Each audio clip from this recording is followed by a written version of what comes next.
Iya Bu. Oh ya. Silakan duduk dek.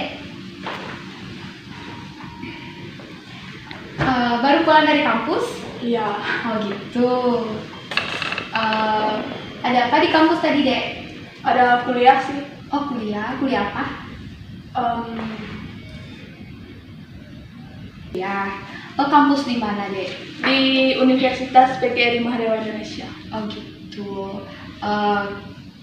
Tadi sama siapa kesini dek? Sendiri Oh sih. sendiri. Nggak ajak sama teman buat sharing juga? Oh enggak. Soalnya temannya ada kerja juga. Oh kerja juga. Kalau boleh tahu, Ayu asalnya dari mana? Dari Flores. Oh dari Flores, Manggarai. Tuh.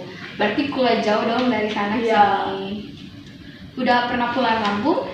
Udah sih, aku pulangnya setiap tahun. Oh gitu. Pas corona kemarin juga pulangnya? Iya. Pas corona kemarin tuh gimana ceritanya? Enggak, gimana ya?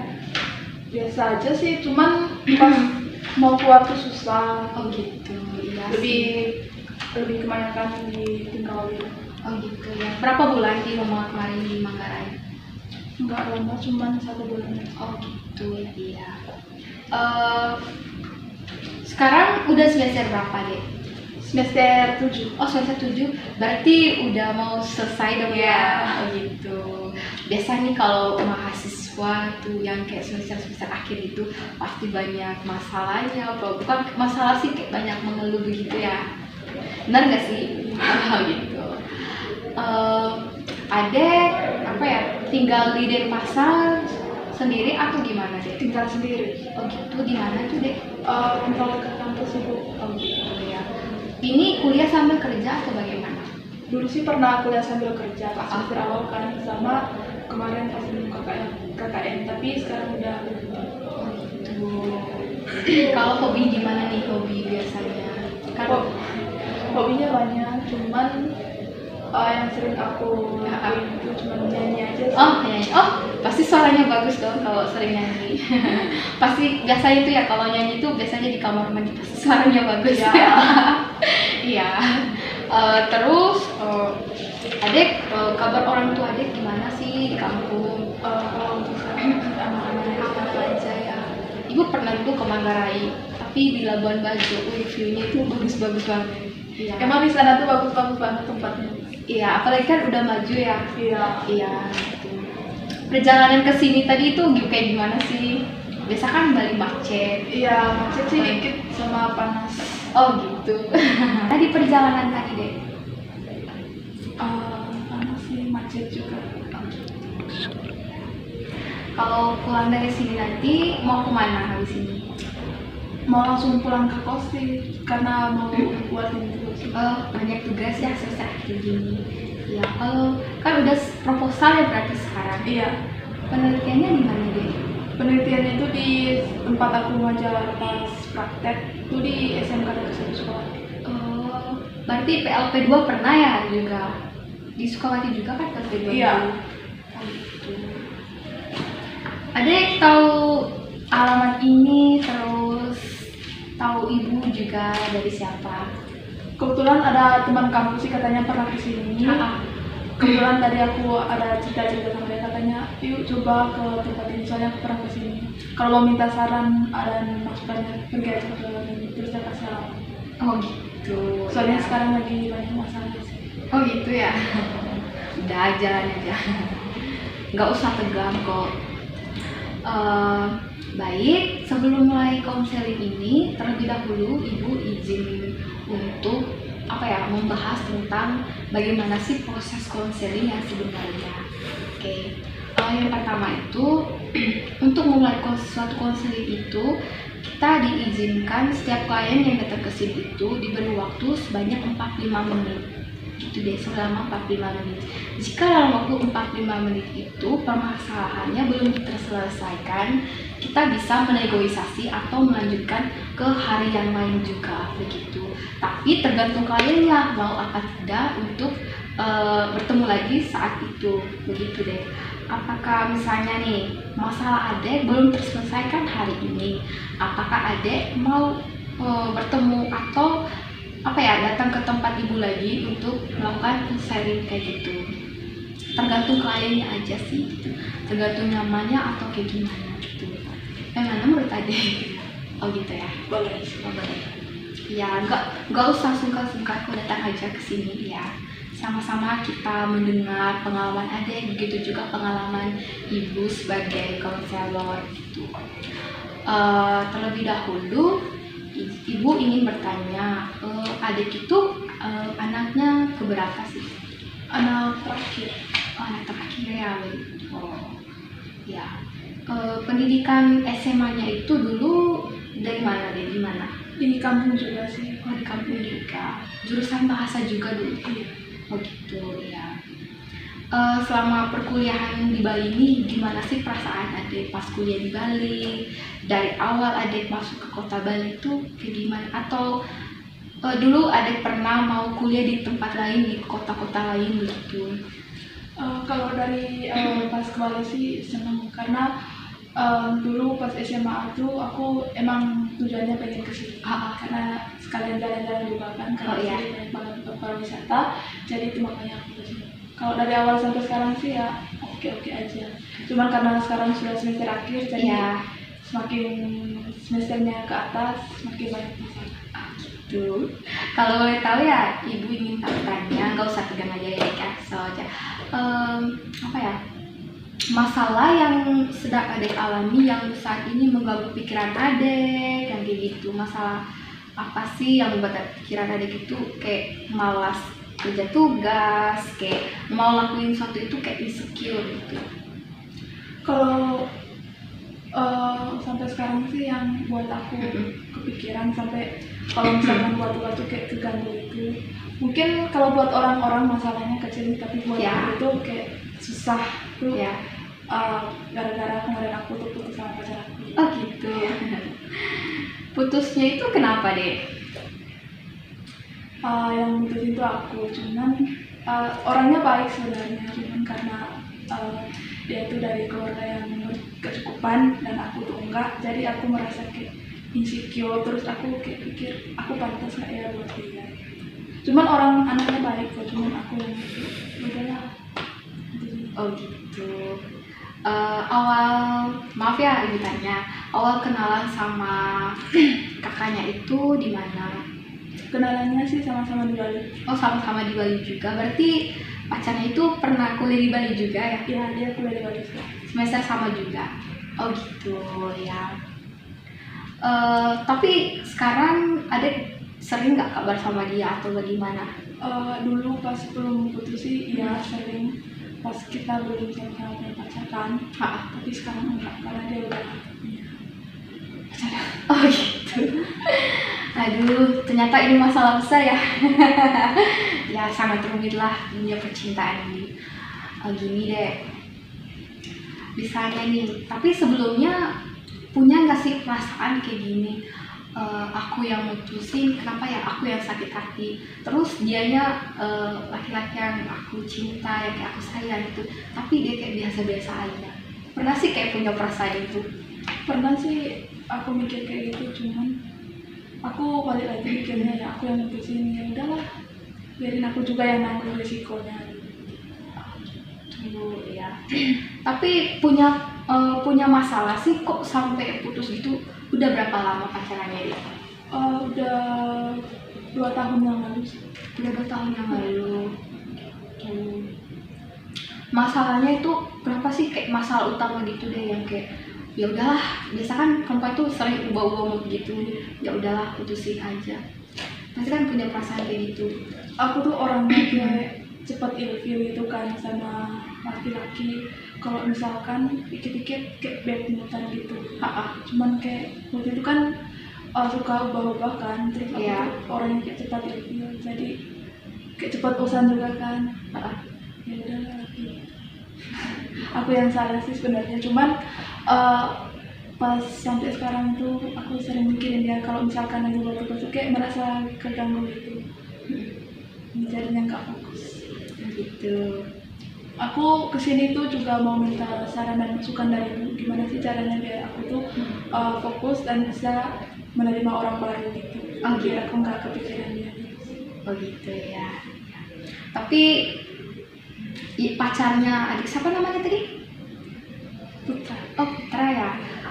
Putranya itu udah punya pacar baru ya? Udah punya. Oh gitu. Tapi adek masih kayak save nomornya gitu. Masih sih, kalau di sosmed itu masih datang. Oh gitu. Berarti sekarang adek kalau misalnya mau kerja tugas nih, tiba-tiba dosennya kasih tugas atau apa itu, pasti selalu mengganggu pikiran adek. Gitu. Kalau misalnya mau apa ya, kegiatan di kos kayak gimana, pasti dalam pikiran adek selalu pikirin tentang dia. Iya. Gitu. Sebelumnya, apakah adek punya perasaan seperti kayak masih sayang dia, kayak nggak mau dia itu sama perempuan lain gitu? Kalau sayang sih masih, cuman kalau misalkan dia mau sama orang lain, aku iya aja sih, cuman ya udahlah. Kalau emang itu yang buat dia bahagia kan aku. Tapi pernah nggak sih adek yang kayak cek dia duluan, kayak apa ya, pantauin story WA-nya di sosial medianya, terus kayak punya niat aku pengen balikan sama dia lagi, kayak mengulang seperti yang dulu lagi kayak gitu. Kalau ngechat sih iya dulu pas awal-awal itu, sekarang aku ngechat dulu, tapi sekarang enggak. Aku cuman ngeliatin story-nya. Tapi gimana sih kalau misalnya ya adek nih pantau story-nya tuh, terus ngeliat mantannya adek nih story foto sama perempuan lain, pernah gak sih adek ketemu kayak hal gitu di WA-nya adek? Pernah sih, ya buatin story sama pacarnya, cuman sakit hati sih iya, cuman ya udahlah. Kalau memang itu yang buat dia bahagia kan, aku ikhlasin. Cuman sekarang itu yang pengen aku mau gimana caranya supaya aku benar-benar bisa move on, dan biar kalau misalkan aku buat tugas atau apa itu biar nggak mengganggu pikiran aku. Oh gitu ya. Tapi sebelumnya kan adek udah ceritanya masalah adek tentang percintaan, masalah gagal move on kayak gitu dah ya, gagal move on gitu. Tapi gini adek ya, sebelum kita mengenal seorang itu, pasti kan kita tuh udah tahu nih kriteria kita, bukan kriteria sih, kayak perilaku dan sifatnya kayak gimana sih ke depannya gitu.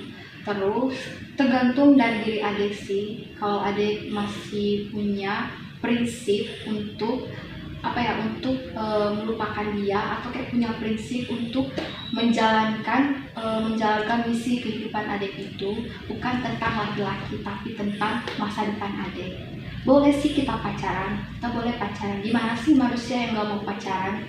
Wajib lah sebagai manusia, apalagi kan sebagai perempuan kita tuh kayak pengen punya laki-laki yang kayak pengertian sama kita. Apalagi kan kita nih udah semester akhir, terus kita pasti yang kayak pengen ya punya support system gitu, kayak pengen deh punya pacar yang bisa di setiap saat tuh kalau misalnya pengen belajar pasti selalu ada yang nemenin kayak gitu. Boleh seperti itu. Tapi di sisi lain tuh kita tuh harus fokus dengan masa depan. Apa sih poin utama intinya kita itu kuliah? Kita tuh apa sih poin intinya kita itu mau membalas budi orang tua kita gitu. Enggak semua dunia itu tentangnya tentang percintaan deh. Tapi di sini tuh gimana sih kita mau menjalani review kehidupan kita kayak gitu deh. Followingnya seorang perempuan tuh kayak gimana gitu.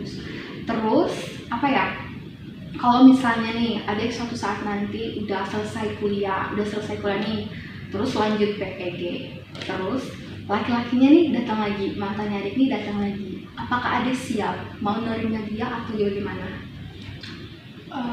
Kalau untuk balikan sih aku udah nggak mau, cuman aku pengen itu cara biar aku ngupain dia itu, biar nggak terlalu mengganggu pikiran.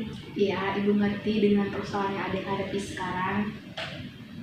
Cuman itu dah tadi, kalau seorang perempuan itu udah terlalu mencintai atau menyayangi seorang laki-laki itu, tapi susah untuk melupakan, untuk menerima seorang yang baru itu susah. Saya juga punya pengalaman seperti itu dulu, punya mantan, terus dia kayak cari perempuan yang lain yang lebih dia yang lebih dia suka. Tapi dari situ saya belajar bahwa dunia itu nggak sepenuhnya tentang percintaan. Ngerti nggak sih? Nggak semua itu tentang percintaan. Terus follower perempuan itu harus lebih tinggi daripada laki-laki. Kenapa seperti itu? Karena perempuan itu derajatnya lebih tinggi dibandingkan laki-laki. Sudah mendengar semua tentang cerita adik tadi. Nah, bukan jalan keluarnya sih kayak motivasi adik ke depannya itu gimana ya, untuk bisa adik itu kayak semangat untuk kuliah dan semangat untuk belajar dan semangat untuk pikir ke masa depan gitu. Nah, coba adik membuat manajemen waktu itu, manajemen belajar itu, buat kegiatan apa hobi adik. Misalnya nih, hobi adiknya itu menyanyi. Nah, selang 1 minggu itu adik menyibukkan diri itu, misalnya bagi waktu nih hari Senin Selasa, aku fokusnya ke hobi aku aja deh. Misalnya Senin Selasa fokusnya ke nyanyi, terus Rabu Kamisnya fokusnya, pokoknya bagi waktu nih ada mata kuliah yang jadi seperti itu. Adik itu harus membuat roster harian adik, di mana adik itu bisa menentukan jadwal belajar adik hari ini belajar apa, dan besoknya juga adik harus belajar apa, seperti itu. Pokoknya waktu kosong adik itu diisi dengan kegiatan hobinya adik atau belajar gitu, seperti itu. Jadi adik itu nggak selalu memikirkan tentang bagaimana sih cara aku supaya bisa move on dari seorang begitu. Pokoknya pikiran adik itu selalu diisi dengan kegiatan adik, supaya adik itu nggak merasa jenuh, nggak merasa bosan di rumah. Apalagi kan sering ingat kembali yang kayak masa lalu, seperti itu. Jadi kegiatan adik itu harus diisi full terus seperti itu, supaya hati adik itu gampang untuk menerima versi yang baru, seperti itu. Itu saja sih solusi dari ibu ya, semoga adik menerimanya dengan baik. Terus bagaimana tanggapan dari adik tentang solusi dari ibu? Baik, yang pertama terima kasih atas masukan dan saran dari ibu. Sarannya sangat bagus sekali. Dengan saya mempunyai kesibukan, saya bisa melupakan kenangan di masa lalu itu, dan semoga untuk kedepannya saya bisa melakukan kegiatan-kegiatan di kampus maupun di luar kampus, entah itu melakukan kegiatan di dalam kampus ataupun di luar kampus, jalan sama teman, supaya mungkin dengan aku mempunyai banyak kesibukan, nanti bisa semakin sedikit-sedikit saya bisa melupakan semuanya. Iya, kunci utamanya sih adik itu harus berpikir jernih, karena masa depan adik kan masih panjang nih, apalagi kan tahun depan mau lanjut lagi nih sama PPG. Pasti dalam pikiran adik itu gimana ya aku ke depannya, masa aku sampai di sini aja, terus masa aku pikirnya tentang itu aja terus di dalam otak aku, kan nggak mungkin. Ingat nih sama orang tua di rumah juga kan, ya udah menyekolahin adik, sudah biaya adik dari semester 1 sampai adik itu injak di kota Bali ini, seperti itu. Ingat juga nasihat-nasihat mereka, nasihat baik positifnya mereka, seperti itu. Jadi kedepannya itu adik itu harus punya versi tersendiri, gimana sih harus supaya menjadi pribadi yang lebih positif lagi begitu. Jangan kalah sama sama itu versi yang kamu suka ingat masa lalu kamu yang nggak jelas itu. Apalagi kan kalau misalnya ada masalah nih, jangan lupain masalah yang kecil dibesarkan oleh masalah yang besar, seperti itu. Pokoknya tuntaskan aja masa lalu itu, harus jangan diingat terus, seperti itu aja. Karena kalau kita mengingat masa lalu terus, nanti kemungkinan adik itu akan insecure atau nggak percaya diri lagi sama kepribadian adik, seperti itu. Suka membanding-bandingkan diri adik kepada orang lain gitu, kayak suka membandingkan kepada kok itu pacarnya yang baru kok cantik kayak gitu, nggak usah kayak gitu deh. Dan satu lagi, nggak usah diam, kalau teman ajak ngomong harus jawab kayak gitu, kalau ditanya juga harus jawab, seperti itu. Pokoknya tetap percaya diri, itu aja sih. begitu. Kedepannya harus semangat lagi belajar, apalagi kan udah semester akhir nih, pasti kan harus fokus begitu. Gimana masa depannya nanti, apalagi kan PPG nanti pasti harus banyak apa ya, belajar seperti itu. Pokoknya semangat belajar dan semangat untuk menyusun proposal sama skripsinya begitu nih. Semangat ya. Hari ini sampai di sini saja. Mungkin lain waktu adik bisa ketemu sama ibu lagi, misalnya adik mau sharing masalah atau apa gitu, bisa kok adik datang lagi ke sini gitu. Jika adik punya masalah atau sharing begitulah ya, jangan sungkan-sungkan, datang saja, chat aja sama ibu begitu. Bila ada kata-kata yang menyinggung perasaan adik atau apa begitu, tolong jangan simpan di hati, ya cukup sampai di sini aja. Ibu juga punya kekurangan dan kelebihan, begitu juga adik Ayu punya kekurangan dan kelebihan. Kita di situ sama-sama belajar untuk mencari versi terbaru dalam hidup kita begitu. Jadi pesan ibu, jangan dendam sama orang atau sama siapapun itu, tetap mendengar nasihat dari orang tua, tetap menjalankan apa yang perlu dijalankan. Terus masalah yang kecil itu nggak usah diperbesar-besar kayak gitu ya. Nah, itu aja sih solusi dari, bukan solusi sih, kayak bagaimana motivasi dari ibu untuk adik seperti itu. Bagaimana? Ayo mau langsung pulang atau bagaimana nanti? Langsung pulang. Oh, langsung ke kampus ya? Oh gitu, ya baik Dadi. Terima kasih banyak ya udah datang ke sini dan mau bertemu sama ibu. Terima kasih ya, Terima kasih juga. ya.